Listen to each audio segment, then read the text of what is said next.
Si eres una empresa de cientos de colaboradores, no te creo que no tengas a ninguna persona con discapacidad trabajando actualmente en tu empresa. Dices, no, seguro que no tengo a nadie. Dices, empecemos a preguntar y a preguntar bien. Y ahí descubres de que tenías muchas personas que no se habían animado a contar que poseían una discapacidad por miedo a ser desvinculadas, lo cual es perfectamente lógico. Muy buenas, bienvenidos otra vez más a Dale Play al Digital. Hoy tengo conmigo a alguien también muy especial, recomendación de una de nuestras entrevistadas con Ian Saldi, y me dijo, tienes que hablar con alguien que se llama Gabriel Marcolongo, que también está en Argentina y que tiene un proyecto que se llama Inclúyeme. Así que lo primero de todo, Gabriel, ¿quién es Gabriel Marcolongo? Gracias Edu por el espacio y un placer estar acá. Eh, ¿Quién es Gabriel Marcolongo? Un argentino, como lo notarás por el acento, de 41 años, papá de Clara y de Sofía y esposo de Paula, ingeniero en rehabilitación y CEO y fundador de una empresa que busca cambiar la vida de las personas con discapacidad para mejor. El proyecto que has comentado, que es del que eres CEO y fundador, lo hemos estado mirando y nos llama mucho la atención por varias razones. Primero, porque cambia la vida de las personas, lo cual es lo que estamos persiguiendo con el podcast, escuchar las historias. Lo que quiero es que cuéntame cómo surge Incluyeme.com. Mira, yo no vengo de trabajar en el mundo social, básicamente yo vengo de trabajar haciendo business intelligence en empresas multinacionales y una de las cosas que me llamaba la atención, producto de viajar un montón, era que cuando salía de América Latina me pasaba a tener compañeros y compañeras que poseían una discapacidad, pero cuando volví a la región tal vez no habían casi personas con alguna discapacidad. Y una de las cosas que empecé a averiguar fue, bueno, dónde estaban eh, esas personas con alguna discapacidad y me encontré con que 3 de cada 4 personas hoy que poseen una discapacidad en América Latina no tienen un empleo. Y estamos hablando de mucha gente. Imagínate, más de 30 millones de personas desempleadas, ¿no? Es mucha gente. Sería toda la población de Perú, imagínatela sin un empleo. Y empecé a tomar entrevistas junto con una psicóloga para conocer, bueno, qué pasaba y por qué no tenía un empleo. Tomé unas 300 entrevistas a distintas personas con distintos tipos de discapacidades y consistentemente lo que me decían era, yo llego a una entrevista laboral por mi currículum, pero el momento donde la persona que me está entrevistando descubre que posee una discapacidad, se pone nerviosa, no sabe qué hacer y sé que ahí se acabó la entrevista, ¿no? Una chica con un bastón, recuerdo, me dijo, mira, yo dejo el bastón en un café a la vuelta y trato de que mi discapacidad no se note, porque sé que cuando se nota o se descubre no tengo más posibilidades. Eh, Así que fue como decir, bueno, acá hay algo que definitivamente hay que cambiar. Después me reuní con empresas que tenían programas de diversidad, programas de inclusión, y fue preguntarles, bueno, ¿y cómo haces para reclutar? Y nos decían, bueno, por vías tradicionales de reclutamiento no recibo aplicantes con discapacidad.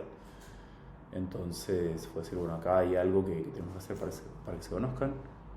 Hice lo que sabía hacer, que era tecnología, y fue básicamente crear una plataforma donde la promesa hacia las personas con discapacidad era, te garantizo de que las empresas que estén aquí eh, van a tenerte en cuenta por tu capacidad, más allá de por tu discapacidad, y que van a saber entrevistarte, sobre todo.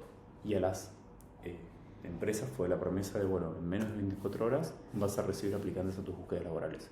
Y ahí empezamos a trabajar en Argentina hace ya 10 años y luego por suerte pudimos irnos expandiendo. Hoy estamos trabajando en 11 países de América Latina. Entiendo que el concepto de persona con discapacidad no es el mismo en todos los países. Entiendo que hay diferencias entre unos y otras. ¿Os habéis planteado en dar el salto, por ejemplo, a Europa con el habla hispana, con España y demás? ¿O veis que hay diferente coyuntura en cada país? La definición de discapacidad es la misma, el tema es que el entorno al cual se enfrenta una persona con discapacidad es muy distinta dependiendo de dónde vivas.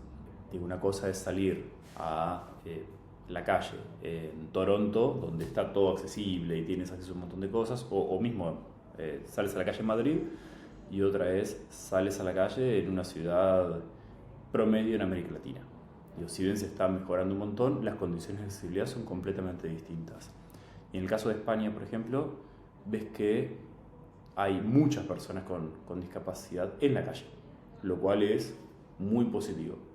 Porque, primero, es positivo para la persona que no está en su casa, y es positivo para la sociedad que dice, hey, una persona con discapacidad puede hacer y completes ahí con los puntos suspensivos, ¿no? Entonces, al momento de tener que entrevistar, no te preguntas si puede o no puede por tener una discapacidad, sino te preguntas, ¿es la persona correcta o no? Lo mismo que harías con cualquier aplicante que tienes a tu búsqueda laboral, ¿no? Eso ahí en América Latina todavía no está pasando.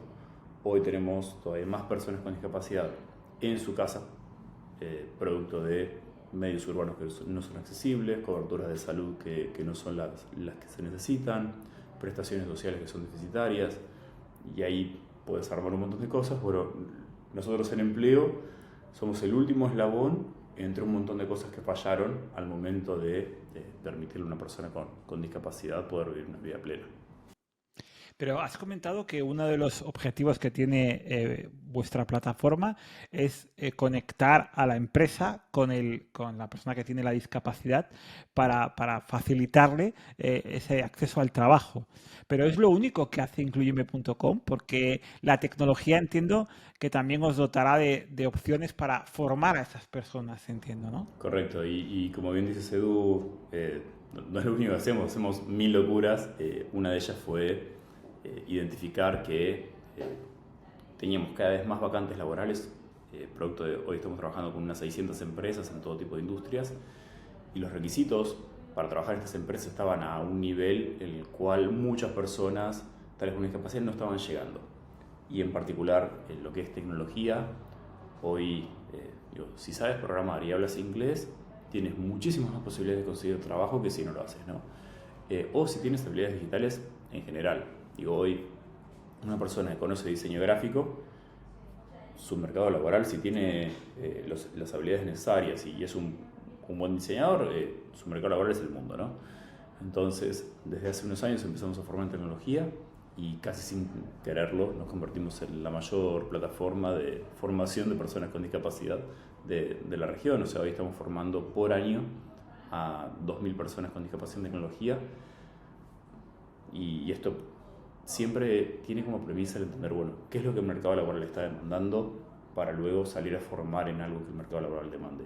O sea, lo último que queremos hacer es que la persona con discapacidad se forme en algo, ponga todo su esfuerzo ahí, que después digan, bueno, no hay demanda, ¿no? Entonces, siempre arrancamos entendiendo, bueno, ¿dónde está la demanda? ¿Qué se necesita para formar ahí? Tratamos de que sea en un formato digital, que es lo que nos permite llegar a mucha gente, independientemente de dónde viva, para luego ahí sí poder conectar a la persona que se formó con vacantes laborales de estas empresas con las cuales trabajamos. Antes de ir al tema del foco entre los trabajos, porque además yo creo que tu papel como miembro del Foro Económico Mundial te da información sobre hacia dónde va el futuro del trabajo, entiendo. ¿Qué dificultades puede tener una persona con estas discapacidades para formarse y qué valor adicional le da Incluyeme frente a otras plataformas de formación que hay? Mira, con respecto a lo que es futuro del trabajo, hay la gran como aparición que hay y todo es, bueno, cuál es el rol de la inteligencia artificial en el futuro y hacia dónde vamos, ¿no? Y una de las grandes conclusiones ahí es, no necesariamente tu empleo te lo va a reemplazar alguien, o te lo va a reemplazar un bot que use la inteligencia artificial, pero tu empleo tal vez lo reemplace una persona que sí use inteligencia artificial, porque va a multiplicar su productividad por 10, por ejemplo, ¿no? Entonces, creo que el desafío que tenemos hoy hacia todas las personas, si quieres entro a lo que es inteligencia artificial per se, ve a una escuela secundaria y inteligencia artificial, ¿qué es eso? Sí, leí que en el diario hay algo de eso, ahora estudia de memoria estos mapas y dime cuál es la capital de tal país. Creo que la academia per se tal vez tiene el desafío de ir a formarse a sus propios profesores y docentes en algo que está cambiando completamente y tener el desafío de dar habilidades para que las personas que hoy están estudiando aprendan a aprender.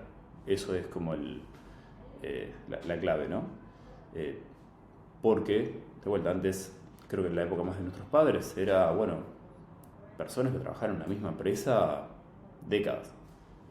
Hoy, miras hoy cómo está el mercado laboral y las personas dicen, mira, hoy me motivo a trabajar acá por un propósito, por esto, o me motivo a trabajar en otro lado, o me voy de país y quiero trabajar en otro lado, o no quiero trabajar y quiero tomar un tiempo sabático. Digo, hay como mil cosas ahí que están cambiando muchísimo y reescribiéndose qué significa un empleo y qué no. Ahora, yendo a lo que son personas con discapacidad per se, bueno, la complejidad es doble. Es, primero, este sector académico que hoy nos está preparando para los que van a ser los trabajos del futuro, o los trabajos actuales, en muchos casos. Y segundo, es decir, bueno, ¿y cómo hago para derribar barreras para poder formarme? Y lo que es tecnología per se, hoy, si no entrenamos correctamente a los algoritmos que están y el dataset que está proveyendo a lo que es inteligencia artificial per se, de por sí vas a transmitir sesgos que van a ser discriminatorios hacia el momento de cuando una persona con discapacidad busca un empleo. Y para bajarlo a tierra, que no suene tan abstracto, lo llevo a algo que es un dataset de entrenamiento que se usa para reclutamiento, ¿no? Que es decir, bueno, le muestro aplicantes a una búsqueda a reclutadores. Entonces está el algoritmo y dice, bueno, te muestro 5 aplicantes, dime cuáles eliges. Y eligen 2. Perfecto. Y así le muestran más, van eligiendo y van refinando la búsqueda. ¿Qué encontraron? Que esto anonimizado, ¿no? Es, bueno, había reclutadores que decían, si la persona vive en este código postal, es un barrio peligroso, no sé si quiero que gente de ese barrio venga a trabajar a mi empresa por las razones que sean. Entonces, ¿qué hace el algoritmo? Dice, no te muestro lo que no te gusta. Si tú eras un aplicante y por las razones que sean vivías dentro de ese código postal, quedabas afuera. Podía ser Bill Gates aplicando una búsqueda de tecnología que si ponías ese código postal quedabas afuera. Es el riesgo de extrapolar sesgos con el algoritmo y de excluir por diseño. No sé si me fui muy técnico, ¿no? Pero digo, eso pasa los humanos tenemos, con personas con discapacidad. claro, digo que los humanos tenemos sesgos. El problema es que se los Exacto. estamos pasando a las máquinas. Exactamente. Y eso lo que te hace es, bueno, al magnificar esos sesgos, ¿no? Porque ya es, antes, tenías un reclutador que te decía, bueno, ok, tal vez debería dar una prestar atención acá o no. Los algoritmos están cada vez más entrenados para mostrarte aquello que tú quieres ver.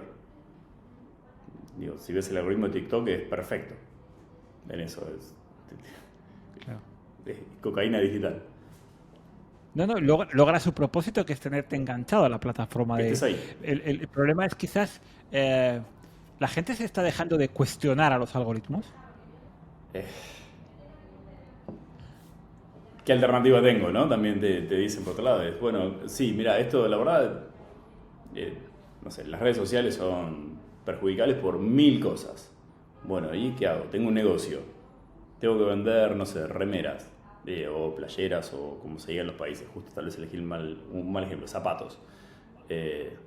Bueno, ¿dónde está mi audiencia? Está ahí.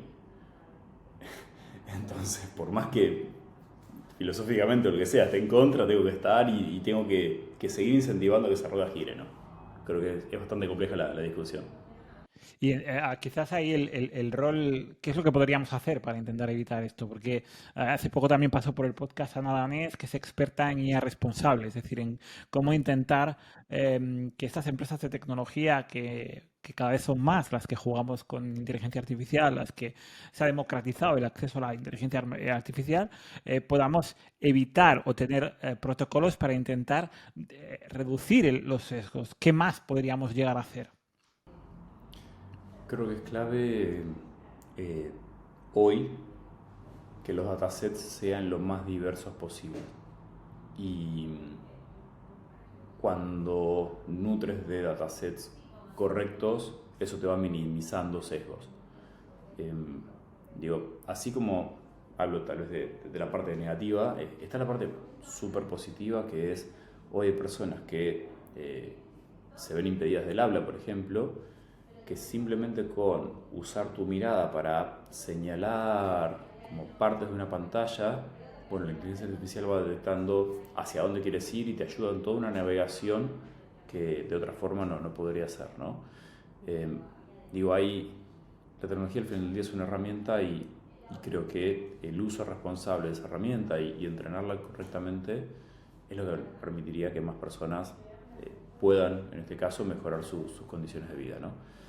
Lo mismo con tratamientos médicos, donde antes decías, bueno, no tengo un médico que pueda atender esto, bueno, dices, si empiezo a como hacer unas preguntas, identificar y uso el tiempo del profesional médico para algo de muy específico, resolución y muy alta complejidad, y le aliviané su carga de, bueno, ir con todas las preguntas, tal vez introductorias, que eso le llevaba tiempo y no era tiempo productivo, ¿no? Creo que ahí hay que usar la inteligencia propia para decir, bueno, ¿dónde usamos la inteligencia artificial para que nos solucione, en este caso, problemas súper concretos, ¿no? Volviendo a la inclusión de este tipo de perfiles más discapacitados, ¿qué ha supuesto el trabajo remoto, la irrupción del trabajo remoto en el mercado? Yo diría que hay cosas muy similares tal vez a lo que supuso en la sociedad en general, ¿no? Es aquellas personas que durante la pandemia tenían empleos que eran digitales, bueno, su vida no cambió tanto, me animaría a decir, como aquellas personas que dependían de un trabajo presencial y para poder ganarse el pan. Y ahí la brecha se vio muy fuerte. En nuestro caso,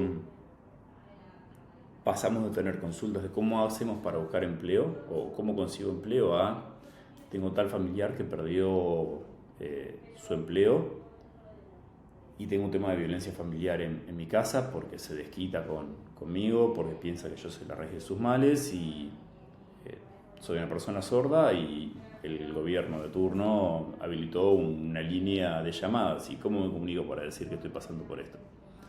Entonces fue como reentrenarnos y decir, bueno, mira, puedes escribir un correo acá, también hablar con autoridades y decir, hey, esto es algo que está pasando. Hoy,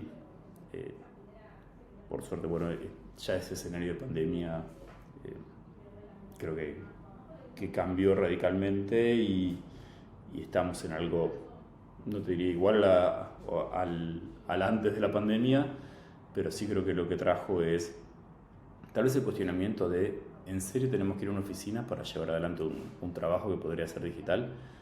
Y un ejemplo que solíamos dar es una chica que trabaja en nuestro equipo manejando redes sociales, posee una cuadriplegia. Y que esa chica maneje nuestras redes sociales desde su casa o que lo haga desde nuestra oficina, a mí me da exactamente lo mismo. O sea, ahora, es decisión de ella si quiere venir o no. Y ya, digo, en nuestro caso lo que entendemos es un trabajo presencial, una oficina es una herramienta más de trabajo y úsala convenientemente. Creo que eso antes o pre-pandemia tal vez costaba más verlo, ¿no? En nuestro caso teníamos una política de trabajar un día por remoto, un día remoto a la semana, pasamos a full remote y muchas veces en la oficina soy el único que está acá. ¿Y por qué? Porque tengo dos niñas y si estoy en casa y me ven es papi juega conmigo y no ¿qué haces ahí con una computadora? Bueno, es por la única razón que tal vez estoy acá y a mí me sirve, ¿no? Claro. Para vosotros es muy importante también el papel de las compañías, de las organizaciones, de las empresas, Sí. que tengan un protocolo de inclusión de este tipo de perfiles.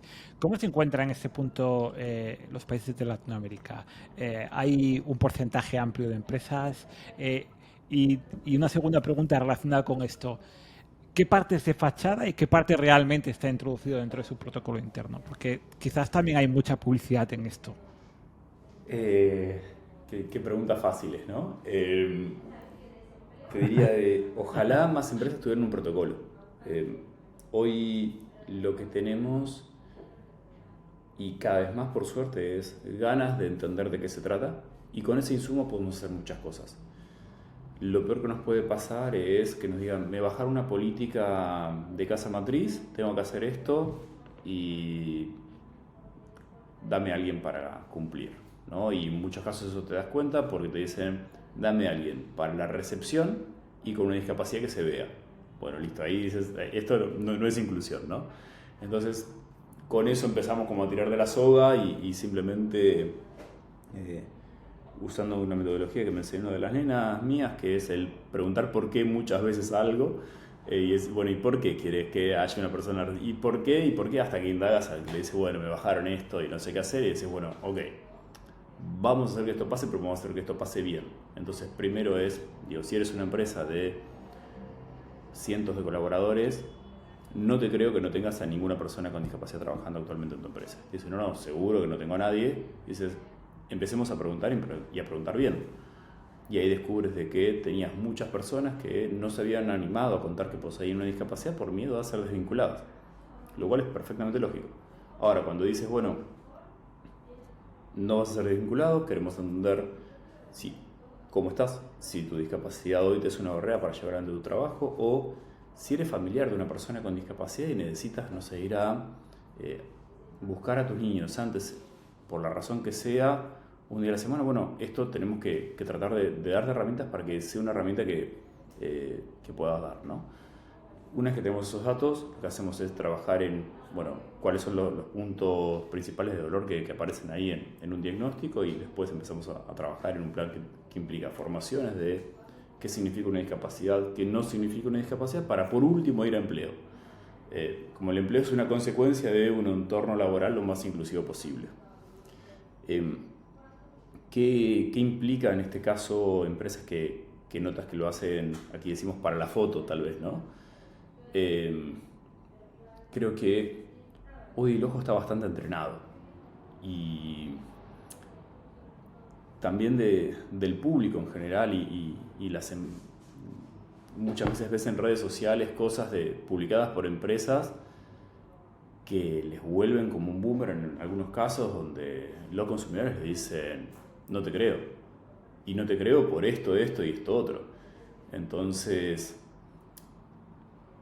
creo que cada vez se va entendiendo más que o lo haces en forma genuina o no lo hagas porque va a ser peor. Eh, y por otro lado, tal vez te diría que hoy es más sencillo hacer inclusión que lo que era hace 10 años cuando arrancamos. ¿Y por qué es más sencillo? Es porque tenemos toda una generación de gente súper joven ingresando a las empresas que no tienen problema en preguntar, levantar la mano y preguntarle al general manager, hola, ¿y por qué no estamos haciendo tal cosa?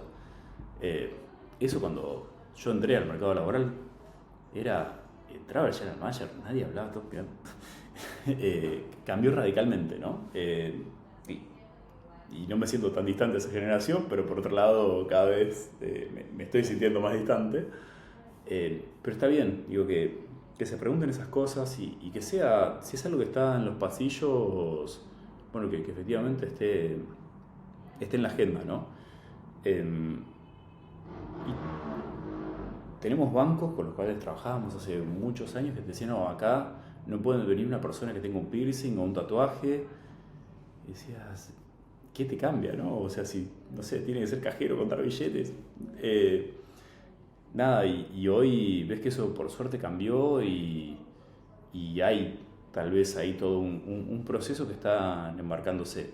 Después te pasa no sé, nos pasó el año pasado de ir a Madrid a una reunión en un banco y decías, ¿por qué todo el mundo acá usa camisas celestes? Eh, y era como medio un uniforme no aceptado, pero era todo el mundo vestido exactamente igual, con cortes de pelo muy parecidos. Y decís, bueno, acá una persona que tal vez se sienta distinta, no sé si ya siente que es su grupo de pertenencia o no, y creo que si como empresa, ¿no? No cambia, está dejando un montón de talento afuera y gente que puede agregar un valor infinito. Claro.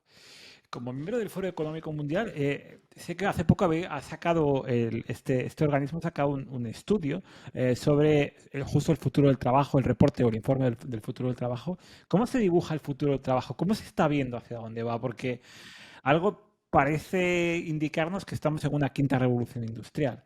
¿Esto en qué se traduce en el trabajo? eh, por un lado, un mundo de cada vez más bloques económicos y eh, una multipolarización entre varias potencias que van diciendo, bueno, ¿y para dónde me alineo, para dónde no? Eh, y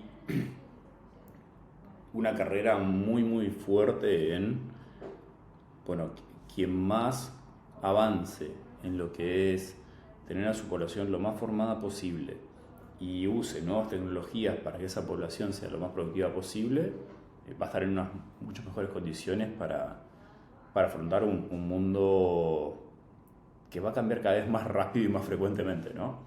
Eh, digo, pienso lo que pasó los últimos 4 años y digo, bueno, pasamos por una pandemia, tuvimos una guerra en Europa, se cruza un barco en un canal y todas las cadenas de suministro mundial, bueno, o sea, y así sigue sumando, ¿no? Y creo que hay una vorágine de cambios que tal vez antes pasaban cada periodo de tiempo más largos, ¿no? Em, Sin duda, creo que el rol de Asia, hacia dónde está yendo y dónde están formando, bueno, por ahí está pasando gran parte del futuro, ¿no? Digo, sacaban como la cuenta de cuántos ingenieros o cuántos profesionales en tecnología se forman por país y siendo que en América Latina estamos todavía como pegándole con el palo a la piedra, ¿no? En cuanto a que el mundo va por otro lado y o hacemos catch up o va a ser difícil poder garantizarle a una población un nivel de vida aceptable. Y ahí tenemos muchas dudas, muchas deudas pendientes, ¿no? Digo, es distinto el caso de España, entiendo, pero a veces no tan distinto, ¿no? Eh, y Totalmente, no es tan distinto realmente. Es decir, si tenemos mucha deuda con la tecnología, lo que has dicho es cierto.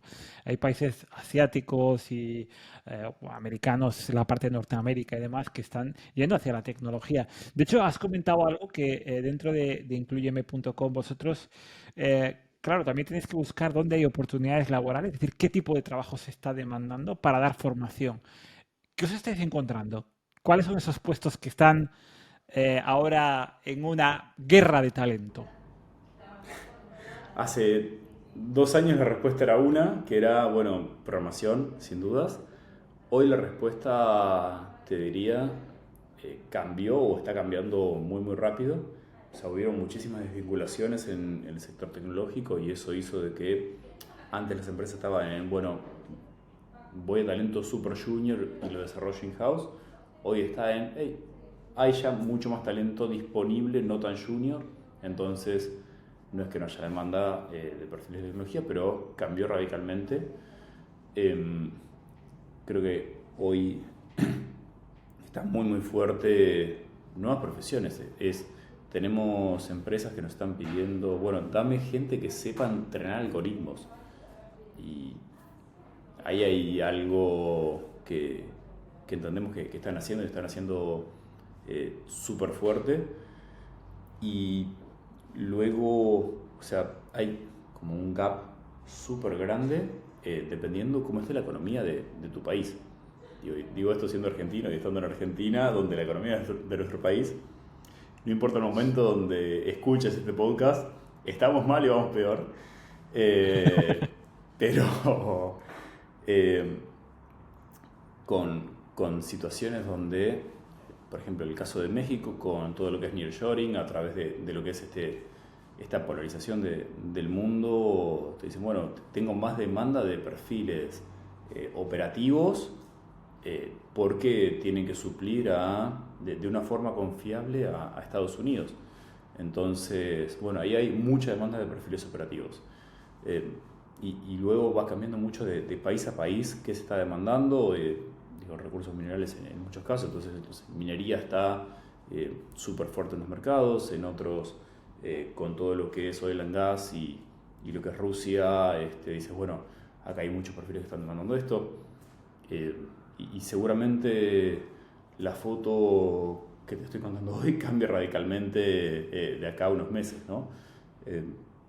Tal vez el mayor desafío hoy está en cómo dotamos a las personas de la capacidad de formarse rápidamente en algo que en transcurso de meses te permita entrar como trainee en algo y después puedas desarrollarte ahí y entendiendo que eso no es para siempre, ¿no? Y decir, ok, tal vez voy a hacer 5 años en esto y luego tengo que hacer otra cosa. Sí, la capacidad de reinvención. Entiendo que cada vez vamos a tener que reinventarnos más, ¿no? Sí, y también replantearnos, ojo, con qué es el éxito y qué se vende, ¿no? Se acaba una encuesta a jóvenes que están entre 18 y 20 años, de, bueno, ¿y tú qué quieres ser? Y antes, no sé, cuando yo era chico, era, no sé, quiero ser bombero, bla, bla. Hoy es, ¿qué quieres ser? Influencer. Eh, y bueno, ok, ahora creo que falta ahí dotar ¿sabes lo que significa serlo y cuánto llegan? Eh, digo esto en un podcast, ¿no? Donde tienes todo un trabajo de creación del contenido, edición, difusión, y creo que eso muchas veces ni se ve todo lo que hay atrás, ¿no? Creo que hay tal vez como un sentido de, bueno, grabo mis videos y me voy a recorrer el mundo y la gente me va a ver todo el tiempo y voy a ser millonario y decís, ojo que no están así. Claro. Claro, esa es la falsa sensación de postureo, de que no saben lo que hay atrás. Primero, el esfuerzo que supone generar contenido y en segundo lugar, que no todo el mundo va a tener millones de seguidores. Eso está claro. Gabriel, para ir cerrando, cualquier empresa, tanto empresa como persona con discapacidad que quiera entrar en este proyecto de Inclúyeme, o bien para captar talento, o bien para ser captado, digamos, ¿cómo tendrían que hacer?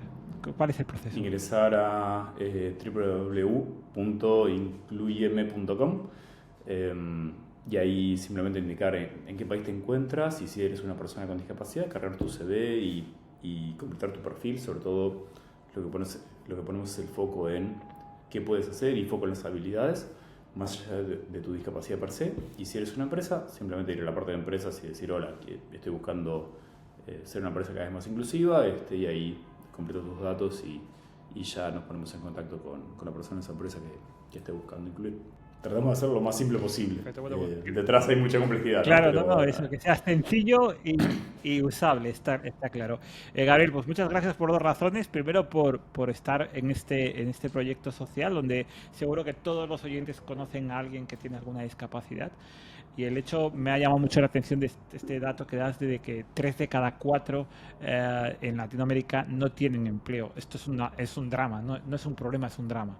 Y en segundo lugar, gracias por estar en el podcast para contar tu historia. Edu, gracias a ti por el espacio y por el interés en conocer lo que hacemos. Muchísimas gracias.